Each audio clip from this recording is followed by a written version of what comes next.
Morning and welcome back to Sarika's lifestyle. আশা করি তোমরা সবাই খুব ভালো আছো। আমি তো বেশ ভালো আছি। দিদি সকালবেলা এসে দিদির কাজ করে দিয়ে চলে গেছে। তারপর আমি সোজা কিচেনে ঢুকে আমার যে কাজ সেই সব কাজ কিন্তু আমি শুরু করে দিয়েছি। রাইস কুকারে ভাত বসানো হয়ে গেছে, ফ্রিজ থেকে মাছ বার করে মাছে জল দিয়ে রেখেছি, বরফ এতক্ষণে কেটেও গেছে। আর ফুলকপি আলু কুমড়ো একসাথে ভাজছি আর রুটি করব টিফিনের জন্য। সব কিছু কিন্তু একেবারে তাড়াতাড়ি করে করতে হচ্ছে, কারণ স্কুল আছে, অফিস আছে, সব মিলিয়ে ব্যস্ততার পারদ কিন্তু একদম ঊর্ধ্বমুখী এখন।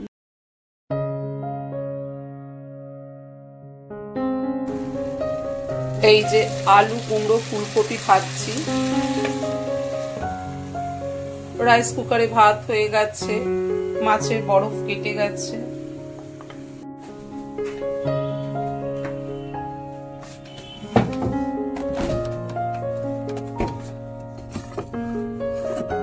ফ্রিজ থেকে দই বার করে রাখলাম ঠান্ডা।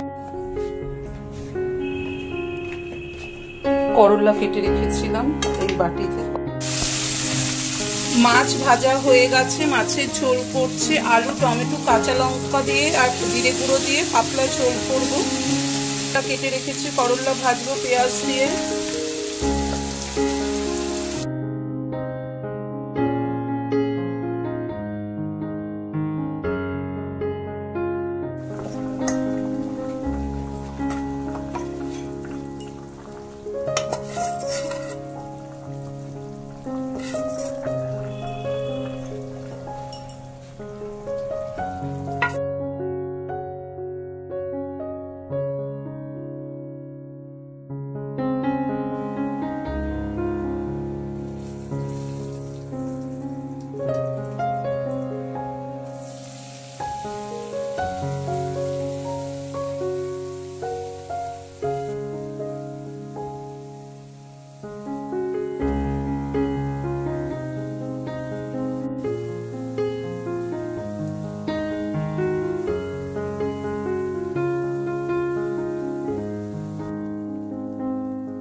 রাইস কুকারে ভাত হয়ে গেছে,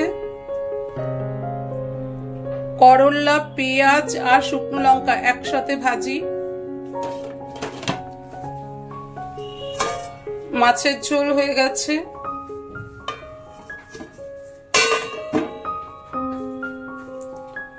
কুমড়ো আলু ফুলকপি ভাজা হয়ে গেছে, এটা টিফিনের জন্য।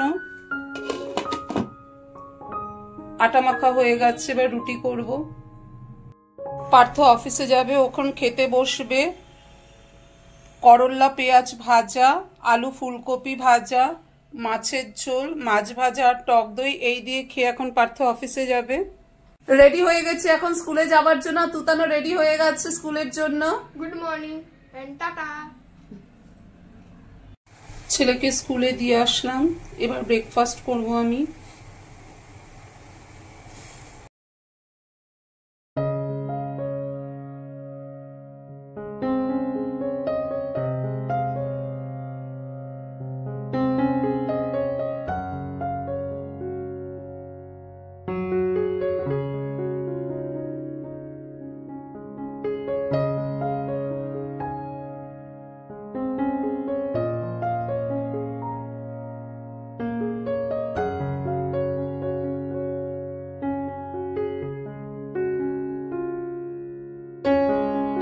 জাস্ট স্কুল থেকে নিয়ে এসে এখন আমি সোজা চলে এসেছি কিচেনে ওর খাবার বানাতে, কারণ একটু পরে ওর আবার টিচার চলে আসবে, তখন ও খাবার সময় পাবে না।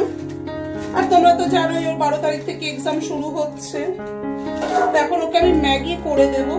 তো এখন ম্যাগি খেয়ে ও ফ্রেশ হচ্ছে, আমি ম্যাগি করছি, ও ম্যাগি খেয়ে আবার পড়তে বসবে। তুতানের টিফিনের ম্যাগি রেডি হয়ে গেছে, এখন খেয়ে ও পড়তে বসবে। মানডে থেকে ছেলের এক্সাম শুরু, মানে 12 তারিখ মানডে পড়ছে, মানডে থেকে এক্সাম শুরু। তাই ছেলে এখন পড়ছে, ওর পাশে বসে রয়েছি, ওকে একটু পড়াচ্ছি আমি।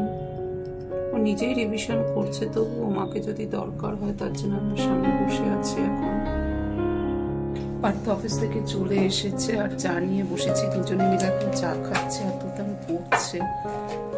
চা খেয়ে তারপর সোজা কিচেনে চলে যাব ডিনার বানাতে। এখনো পর্যন্ত জানি না ডিনারে কি বানাবো, তবে আসার সময় পার্থ অনেক ভেজিটেবল এসছে, তার মধ্যে কিছু একটা করবো, দেখা যাক কি হয়।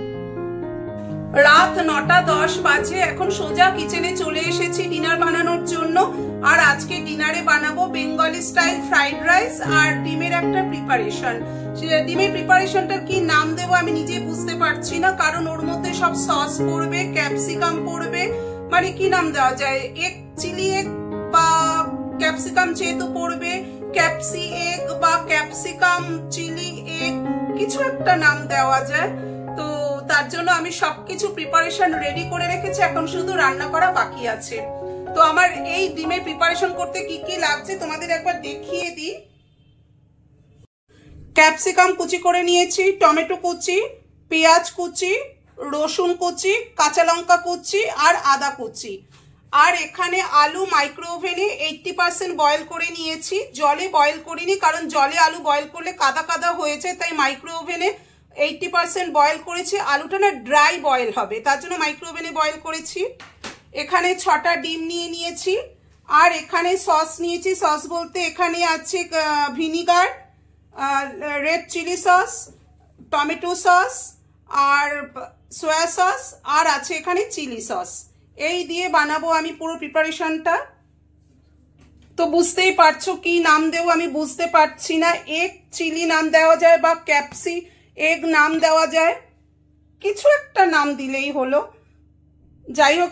আর বানাবো ফ্রাইড রাইস, তার জন্য নিয়ে নিয়েছি দাওয়াত বাসমতি রাইস নিয়েছি, এখানে 1 কাপ, ক্যাপসিকাম একটু কুচি করে নিয়েছি, এখানে কিশমিশ আছে পরিমাণ মতো, কাজু পরিমাণ মতো, বিনস কিছুটা বিনস আমি এরকম শেপে কাট করে নিয়েছি, এই যে বেঁকা বেঁকা শেপে কাট করে নিয়েছি। এই যে এখানে আছে গোটা গরম মশলা, গোটা গরম মশলার মধ্যে আছে লবঙ্গ, এলাচ, দারচিনি, তেজপাতা, আর এখানে আছে গাজর কুচি। আর লাগবে এখানে আমার ঘি, ঘি আমার যেটুকু আছে সেটাই দিয়ে দেবো। এই দিয়ে পুরো প্রিপারেশনটা করব। আর আজকে এটা পুরোটা করব মাইক্রো ওভেনে, ফ্রাইড রাইস করব মাইক্রো ওভেনে। তার জন্য মাইক্রো সেভ প্রুফ একটা বোল নিয়ে নিয়েছি আমি। এই বোলের মধ্যে প্রথমে দেব পরিমাণ মতো ঘি, মাইক্রো সেভ বোল নিয়ে নিয়েছি। এবার এর মধ্যে দেব প্রথমে ঘি, প্রথমে ঘি দিচ্ছি এখানে, এই বড় চামচের 1 চামচি ঘি দিয়ে দিলাম।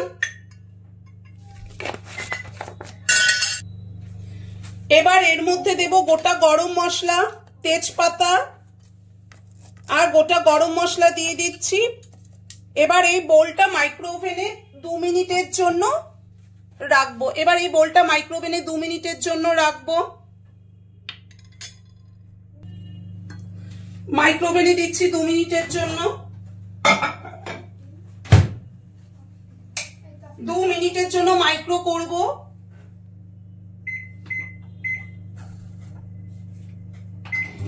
দু মিনিটের জন্য মাইক্রো করতে দিলাম।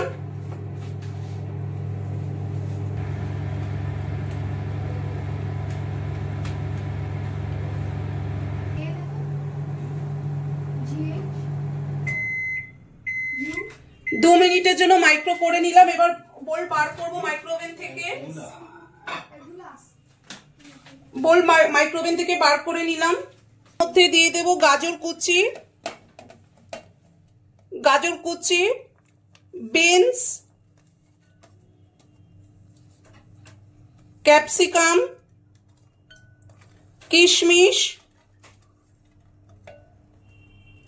আর কাজু বাদাম সব এই বোলের মধ্যে দিয়ে ভালো করে মিক্সড করে 3 মিনিটের জন্য মাইক্রো করব। ভালো করে মিক্সড করে দিচ্ছি।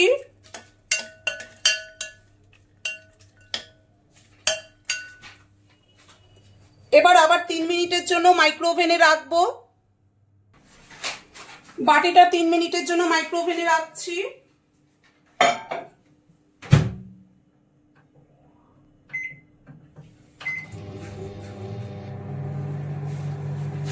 মিনিটের জন্য মাইক্রো ওভেনে দিলাম।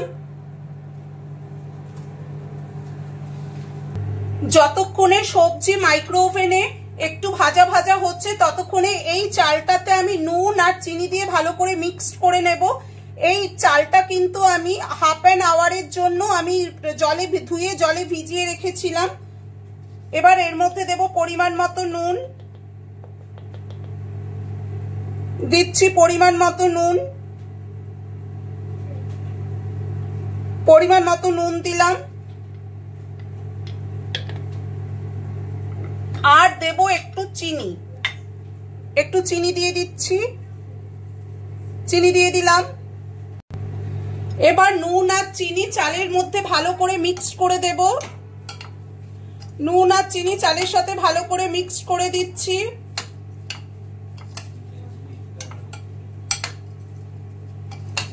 এখানে যেহেতু আমি 1 কাপ চাল ব্যবহার করেছি তার জন্য এর ডবল জল নেব, মানে এই কাপের 1 কাপ চাল আমি দিয়েছি, মানে এই কাপের 2 কাপ জল দেব। নুন আর চিনি ভালোভাবে মিক্সড হয়ে গেছে, আমি আর বেশি নাড়াবো না, কারণ এতে না চাল ভেঙে যাওয়ার চান্সেস থাকবে, কারণ 30 মিনিটের মতো চাল ভেজানো ছিল, তো চালটা এমনিতেই নরম হয়ে গেছে। তার মধ্যে যদি আমি আরো ভালোভাবে নাড়াচাড়া করি তাহলে চাল ভেঙে যাবে, দেখতে বাজে লাগবে। তাই চাল আমি হালকা মিশিয়ে দিয়েছি নুন আর চিনির সাথে। মাইক্রো ওভেন থেকে এই বোল বার করে নিলাম। বেশ ভালোভাবে সবজি কাজু কিশমিশ ফ্রাই হয়ে গেছে। এবার এর মধ্যে দিয়ে দেব নুন আর চিনি দিয়ে মাখানো চালটা। নুন আর চিনি দিয়ে মাখানো চাল আমি দিয়ে দিলাম এর মধ্যে। কাপে 2 কাপ জল দেব। জল নিয়ে নিয়েছি, এবার এই চালের মধ্যে দিয়ে দেব।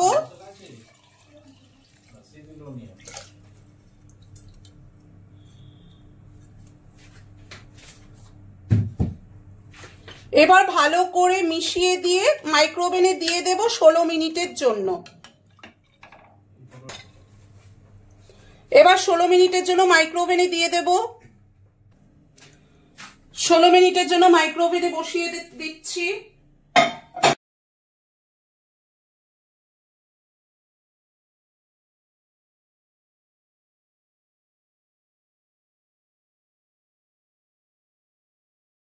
দিয়ে দেব এবার।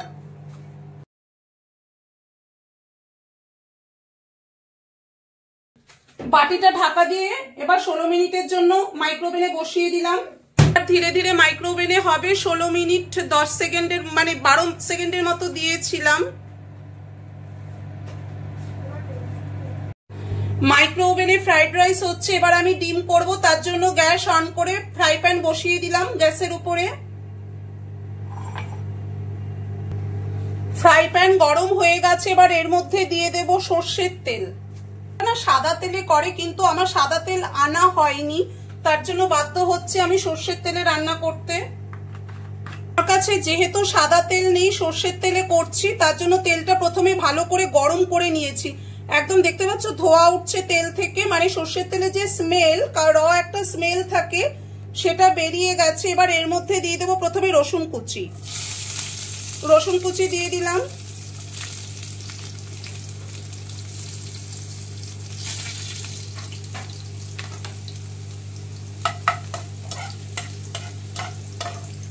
রসুন কুচি একটু ভাজা ভাজা হয়ে গেছে, এবার এর মধ্যে দিয়ে দেব ডাইস করে রাখা পেঁয়াজ। এই যে ডাইস করে কেটে রাখা পেঁয়াজ এবার এর মধ্যে দিয়ে দিচ্ছি। পেঁয়াজ দিয়ে দিলাম।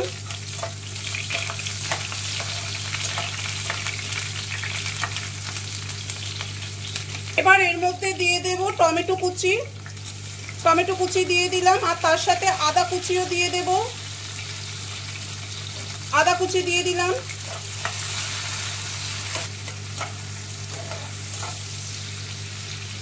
এবার এর মধ্যে দিয়ে দেব ক্যাপসিকাম কুচি আর কাঁচা লঙ্কা কুচি। ক্যাপসিকাম দিয়ে দিলাম আর কাঁচা লঙ্কাও দিয়ে দিচ্ছি। কাঁচা লঙ্কাও দিয়ে দিলাম। কালারটা দেখতে কিন্তু খুব সুন্দর লাগছে। টমেটো রেড কালার, ক্যাপসিকামের গ্রিন কালার, আর পেঁয়াজ ভাজা হয়ে একটু পিঙ্কিশ কালার ধরেছে। দেখতে কিন্তু বেশ কালারফুল লাগছে। এই দেখো কি সুন্দর লাগছে না, বেশ কালারফুল লাগছে কিন্তু। এবার এর মধ্যে দিয়ে দেবো মাইক্রোওভেনে 80% সেদ্ধ করা আলু দিয়ে দিলাম।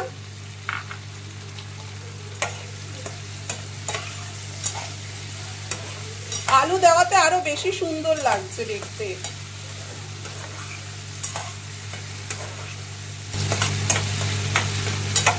সব ভেজিটেবল আর আলু ফ্রাই হয়ে গেছে। এবার এর মধ্যে দিয়ে দেব সস। আমি আরেকবার বলছি, এই সসের মধ্যে আছে tomato sauce, chilli sauce, red chilli sauce, soya sauce আর আছে ভিনিগার। দিয়ে দিলাম। ডিম সেদ্ধগুলো দিয়ে দিলাম। এবার এর মধ্যে দিয়ে দেব আগে থেকে জলে গুলে রাখা কর্নফ্লাওয়ার। এই যে জলে গুলে রাখা কর্নফ্লাওয়ার দিয়ে দেব। এবার কর্নফ্লাওয়ার জলে গুলে রাখাটা দিয়ে দিচ্ছি এর মধ্যে।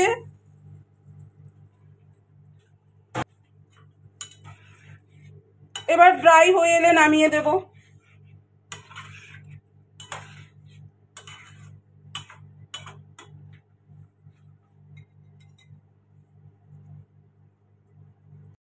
চিলি এগ বা ক্যাপসি এগ যাই বলো রেডি হয়ে গেছে।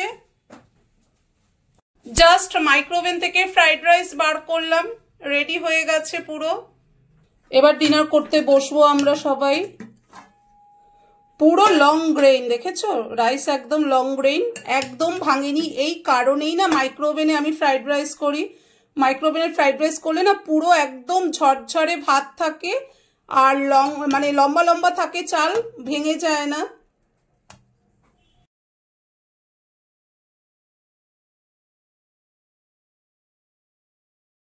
এখন আমরা ডিনার করতে বসবো।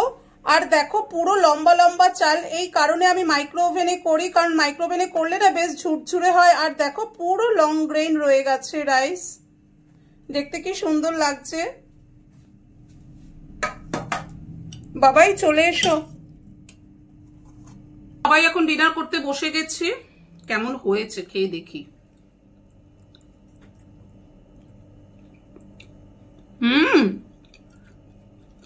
বেশ ভালো হয়েছে, কিন্তু ফ্রাইড রাইসটা দারুণ হয়েছে। এবার ডিমটা খেয়ে দেখা যাক।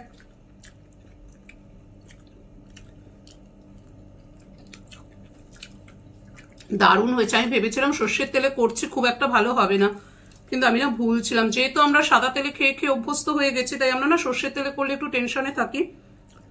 কিন্তু আমি বলবো আমার কথা মতো তোমরা যদি এইভাবে বানিয়ে দেখো একবার, সত্যি খুব ভালো লাগবে তোমাদেরও, এটুকু আমি বলতে পারি। আর পুরোটা কিন্তু সর্ষের তেলে করো। 11টা বাজতে চললো, আমাদের সবার ডিনার হয়ে গেছে। আর ডিনারের পর কিচেনে তো সব কাজ করতে হয় আমাকে, তোমরা জানোই কি কি কাজ করতে হয়। আজকে আর সেই সব কাজ বলে তোমাদেরকে বোর করছি না। তো যাই হোক, এখন সোজা বসে পড়েছি ব্লগটা এন্ড করতে। আজকে ডিনারে কি খেলাম সেটা তো তোমরা দেখলেই, আমি কি বানালাম। খেতে কিন্তু দারুণ হয়েছিল। সর্ষের তেলে করলাম ঠিকই, কিন্তু দারুণ হয়েছিল। ফার্স্ট টাইম এইরকম আইটেম আমি সর্ষের তেলে করলাম। তো তোমরা করে দেখো, তোমাদেরও ভালো লাগবে। তো যাই হোক, আজকের ব্লগটা আমি এখানেই এন্ড করব। এই ব্লগের কোনো অংশ যদি তোমাদের একটু হলেও ভালো লেগে থাকে, অবশ্যই do like, comment, share and subscribe. Bye bye, love you all, good night, tata.